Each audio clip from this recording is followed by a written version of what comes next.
wabarakatuh. Halo semuanya.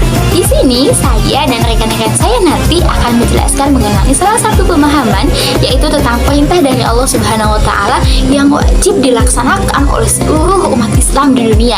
Nah, apa pemahaman materi yang akan kami jelaskan, yaitu mengenai sholat.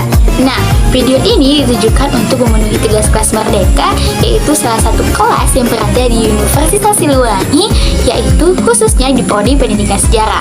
Maka dari itu, untuk pemahaman selanjutnya mengenai sholat, pengertian sholat, dampak tidak mengerjakan sholat, keutamaan sholat, syarat wajib sholat akan dijelaskan di next video selanjutnya. Oke, let's go! Pengertian secara bahasa, sholat berasal dari bahasa Arab yaitu salah, yang berarti doa atau cara berdoa untuk meminta permohonan kepada Allah Subhanahu wa taala. Sementara kata sholat atau sholat dalam KBBI dideskripsikan sebagai ibadah kepada Allah Subhanahu wa taala dan wajib dilakukan setiap muslim sesuai syarat, rukun dan bacaan tertentu. Yang pertama, di sini ada Allah lebih mencintai perbuatan sholat tepat waktu melebihi berbakti pada orang tua dan pergi berjihad. Nah, menurut artikel yang saya baca, dalam hadis riwayat Bukhari dan Muslim disebutkan bahwa amalan yang paling dicintai oleh Allah adalah sholat pada waktunya, berbakti kepada orang tua, dan jihad di jalan Allah. Dari hadis tersebut, kita dapat mengetahui bahwa melakukan ibadah sholat tepat pada waktu disebutkan terlebih dahulu jika dibandingkan dengan melakukan bakti pada orang tua dan jihad di jalan Allah. Hal ini membuktikan bahwasannya Allah memang mencintai perbuatan sholat tepat waktu sebagai wujud cinta dari hambanya kepada Tuhan yang telah menciptakan mereka. Karena ketika manusia sangat mencintai Tuhannya, mereka akan terus mengingat dan mengutamakan panggilan dari Allah untuk beribadah dan serta merta mengesampingkan urusan-urusan lain di dunia. Yang kedua, mendapatkan tempat di surga. Kecintaan Allah pada hambanya yang sering melakukan sholat tepat waktu juga terbukti dengan janjinya untuk membalas mendapatkan ganjaran berupa surga.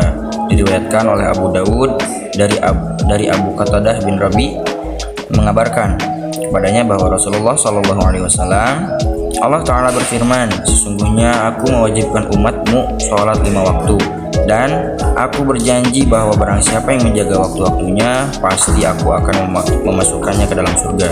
Dan barang siapa yang tidak menjaganya, maka dia tidak mendapatkan apa yang saya janjikan. Nah, di sini saya akan menjelaskan sebentar. Yang pertama, sesungguhnya aku mewajibkan umatmu sholat 5 waktu. Allah berfirman. Kalau misalkan Allah berfirman, berarti ini mutlak Allah yang menyuruh kita. Mewajibkan umatmu sholat 5 waktu berarti wajib untuk sholat 5 waktu dan tepat waktu. Lanjut, dan aku berjanji bahwa barang siapa yang menjaga waktu-waktu, pasti aku akan memasukkannya ke dalam surga. Allah pun berjanji di sini, barang siapa yang sholat 5 waktu pada waktunya atau tepat pada waktunya, pasti akan mendapatkan pahala, yaitu berupa surga. Nah, lanjut, dan barang siapa yang tidak menjaganya, maka dia tidak mendapatkan apa yang aku janjikan. Jadi barang siapa orang yang tidak menjaga sholat 5 waktunya dan pada tempatnya, pada waktunya, dia tidak akan mendapatkan janji Allah, yaitu surga. Yang ketiga, ada diampuni dosa-dosa seperti daun yang berguguran. Di sini disebutkan, sesungguhnya seorang hamba yang muslim jika menunaikan sholat dengan ikhlas karena Allah, maka dosa-dosanya akan berguguran seperti gugurnya daun-daun ini dari pohonnya. Hadis riwayat Ahmad.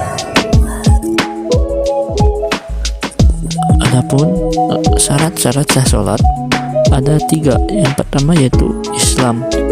Nah, maka tidak sah sholatnya jika seorang non-muslim sholat, karena sholat hanya diwajibkan dan diperuntukkan untuk umat muslim saja. Yang kedua yaitu balik.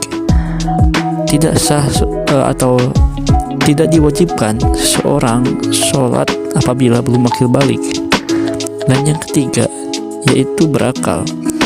Sholat tidak diwajibkan dan juga tidak sah bagi orang yang belum berakal atau orang gila.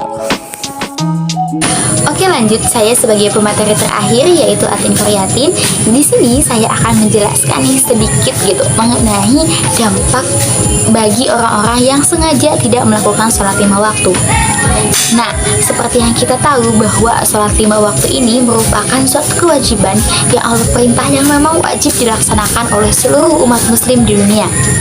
Nah, seperti yang dikatakan oleh Ibnu Qayyim al-Jauziyah dalam kitabnya yaitu Kitab As-Sholeh, beliau menjelaskan bahwa seluruh umat muslim sepakat bahwa orang yang sengaja tidak melakukan sholat 5 waktu, maka dosanya itu akan mendapatkan dosa yang besar.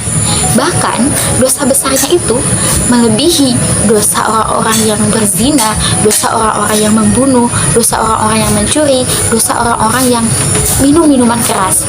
Dari itu, di sini saya akan merangkum menjadi 5 dampak bagi orang-orang yang tidak mengerjakan sholat 5 waktu dengan sengaja. Yang pertama, hilangnya keberkahan usianya. Yang kedua, hilangnya aura orang-orang soleh dari wajahnya. Yang ketiga, setiap amal kebaikan yang ia lakukan, setiap perbuatan kebaikan yang ia lakukan, maka tidak akan dicatat pahala oleh Allah Subhanahu wa Ta'ala. 4. Doanya itu tidak akan menembus langit. Dan yang terakhir, yang kelima, bagi orang-orang yang tidak mengerjakan sholat, yaitu dia tidak mendapat bagian doa dari orang-orang soleh, dari orang-orang yang senantiasa sholat, yang senantiasa mendoakan seluruh umat muslim. Maka bagi dia yang tidak mengerjakan sholat, tidak ada bagian untuk dirinya. Maka dari itu, kita sebagai umat muslim yang taat terhadap perintah Allah Subhanahu wa Ta'ala, yang takwa terhadap semua perintah dari Allah Subhanahu wa Ta'ala, tidak boleh meninggalkan sholat 5 waktu dengan sengaja. Guru saya pernah mengatakan bahwa apa sih kunci sukses dari dunia dan juga akhirat? Jawabannya apa? Sholatlah dengan benar. Sekian dan terima kasih dari saya dan juga rekan-rekan saya. Wassalamualaikum warahmatullahi wabarakatuh.